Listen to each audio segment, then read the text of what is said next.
ఏడాది సంక్రాంతికి రిలీజ్ అయిన గేమ్ చేంజర్ దారుణమైన ఫ్లాప్ గా నిలిచిన సంగతి తెలిసిందే. అయితే తొలి రోజు తొలి ఆటకే ఈ విషయం అందరికీ అర్థమైపోయింది. హీరో, నిర్మాత దీని గురించి పెద్దగా స్పందించలేదు, కానీ దర్శకుడు, ఎడిటర్ మాత్రం కొన్ని రోజుల తర్వాత మాట్లాడారు. తమది తప్పు కాదన్నట్లు చెప్పుకొచ్చారు. ఏదేమైనా జరగాల్సిన నష్టం అయితే జరిగిపోయింది. సరే, ఇదంతా పక్కన పెడితే తమ్ముడు సినిమా ప్రమోషన్ లో భాగంగా నిర్మాత దిల్ రాజు మీడియా ముందుకొచ్చారు. ఈ క్రమంలోనే ఆయనకు గేమ్ చేంజర్ ఫెయిల్యూర్ గురించి ప్రశ్న ఎదురైంది. దానికి దిల్ రాజు ముక్కుసూటిగా సమాధానం చెప్పేశారు. దిల్ రాజు అంటే ఇండస్ట్రీలో జడ్జిమెంట్, ఫిల్మ్ మేకింగ్ లో అనుభవం అనే బ్రాండ్ ఉంది. మీరు తీసే సినిమాలో మీకు తెలియకుండా ఏమీ జరగదంటారు. కానీ గేమ్ చేంజర్ విషయంలో అలా ఎందుకు జరిగిందని యాంకర్ ప్రశ్నించగా దిల్ రాజు ఆసక్తికర వ్యాఖ్యలు చేశారు. పెద్ద సినిమాలు పెద్ద దర్శకులతో చేసినప్పుడు 100% ఆ సమస్య ఉంటుంది. దిల్ రాజుకే కాదు, అందరికీ ఆ ప్రాబ్లం తప్పదు. సినిమాని 4.5 గంటలు తీశారని ఎడిటర్ చెప్పింది నిజమే. పెద్ద డైరెక్టర్ తో చేస్తున్నప్పుడు ఎక్కువగా జోక్యం చేసుకోలేం. అయితే రోజు కిచిడి ఉంటుంది. రోజు కావాలా, మొత్తం అయిపోయాక ఒక్కసారి చూసుకోవాలా అనేది నిర్ణయించుకోవాలి. తప్పు జరిగినప్పుడు ప్రొడ్యూసర్ ఆపాలి. దానిని ఆపలేకపోయానంటే అది నా వైఫల్యమే. అలాంటి ప్రాజెక్ట్ ని నేను చేసి ఉండకూడదు.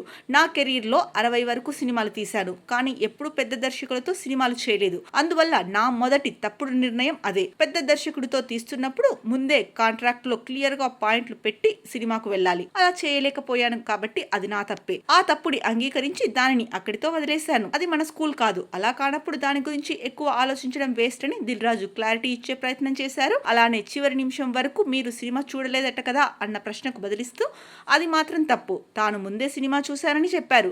ఏదేమైనా దిల్ రాజు లాంటి ప్రొడ్యూసర్ తప్పుని హుందాగా ఒప్పుకోవడం కూడా ఇక్కడ మెచ్చుకోవాల్సిన విషయం.